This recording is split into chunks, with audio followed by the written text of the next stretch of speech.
I know I just recently made a video on Xenoblade Chronicles with the 2-year anniversary of Xenoblade Chronicles 2, but I wanted to talk about Xenoblade Chronicles Definitive Edition because I was looking over just various different topics to discuss with you guys, and all of the talk and seeing Resident Evil 2 Remake, that being a Game of the Year contender, many people having it as their Game of the Year, it being in the Game Awards, and it always kind of went against the whole remake for Game of the Year, but the game is such a high quality. They've changed so many things. It looks so much better and different than the experience before.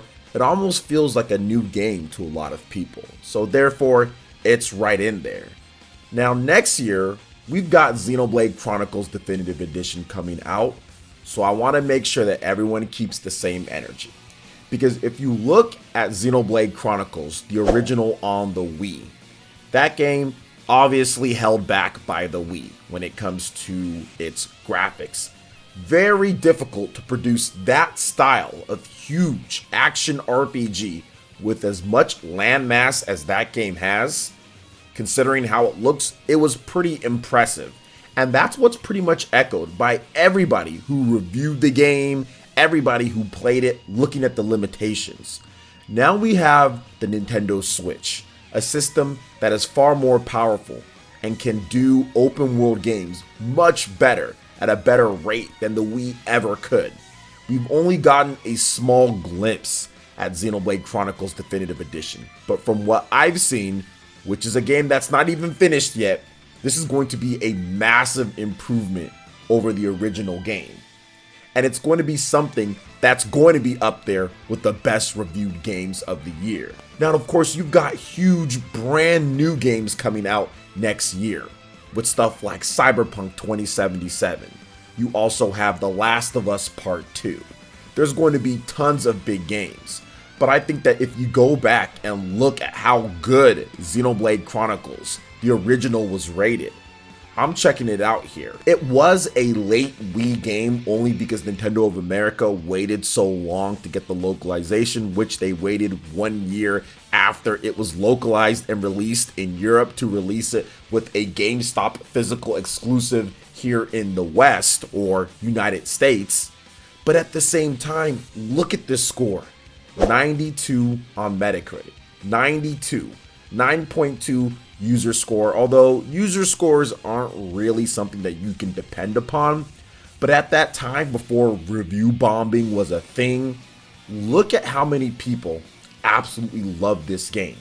Number one best Wii game of 2012. There wasn't a lot of them, but it still was the best. Number one most discussed Wii game of 2012.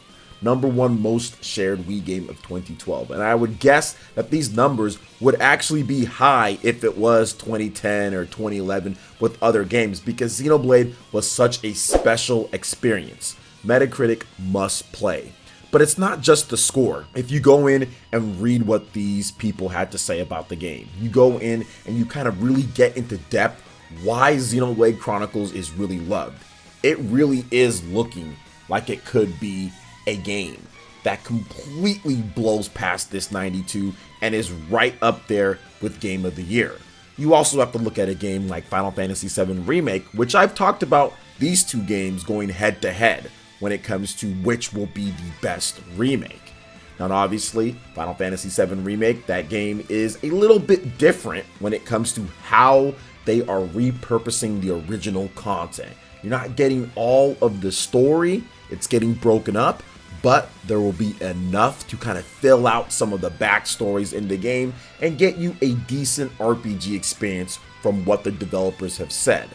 However, with Xenoblade Chronicles Definitive Edition, you are exactly getting that. Not only are you getting a remake, but you're getting a definitive version of the game, which has everything. And from what we've seen, like I talked about in my previous video with Xenoblade Chronicles 2, there's going to be content that was cut in the original Xenoblade Chronicles that's probably going to show up in the Definitive Edition. And if you know anything about Monolith Soft, you know good and well that they're going to improve upon the build of the game in terms of the Wii game. It's not just going to be a cut and paste combat from Xenoblade Chronicles. They're going to add improvements. They're going to add different things. They're going to shape up and put new ideas in there. They always do it. The Xenoblade combat system is one of the most unique, but then also one of the freshest combat systems out there. And the more you play and you understand it, whatever Xenoblade game it is, the original, X, or 2, you're going to find so many little things here and there. This was the genesis of it with Xenoblade Chronicles Definitive Edition when it comes to what they wanted to do with arts, the kind of the action RPG elements, kind of how they swung the balance into something completely different for RPGs.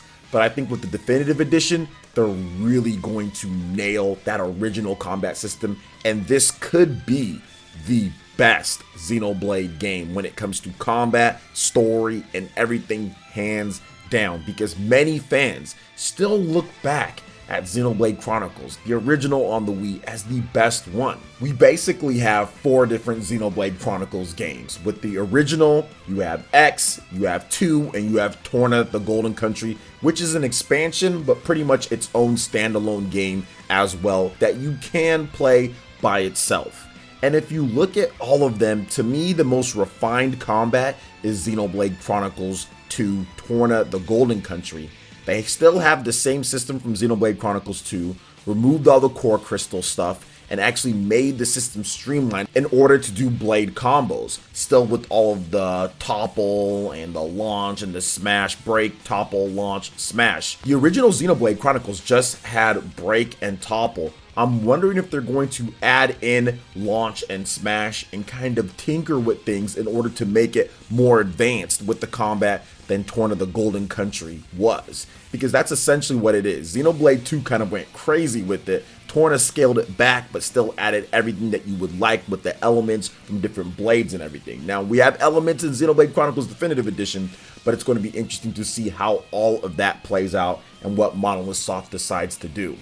I think if you're looking at it, Xenoblade Chronicles Definitive Edition, it is a very important step for Monolith Soft to make sure that they kind of bring back this game. Just because so many people did not get the opportunity to play it because of the way that Nintendo of America handled the situation, because of the lack of, I would say, notoriety for Monolith Soft and their games at the time, and also because it was a super late game on the Wii. The method of control with the Wii, the style of the system, it just didn't fit what Monolith Soft is.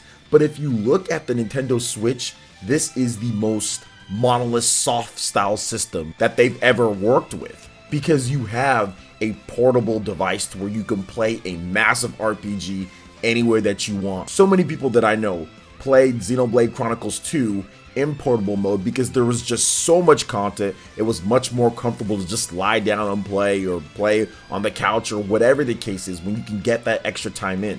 Big, massive RPGs are more suited to portable experiences. But at the same time, the Switch is so great because you can have that console TV experience and you can have that portable experience. You saw that with Xenoblade Chronicles 3D on the new Nintendo 3DS. They wanted people to be able to play that type of experience anywhere. So they literally made a new Nintendo 3DS exclusive version of the game because it couldn't run on the regular Nintendo 3DS, or there'd be too much concessions in order to make it run properly.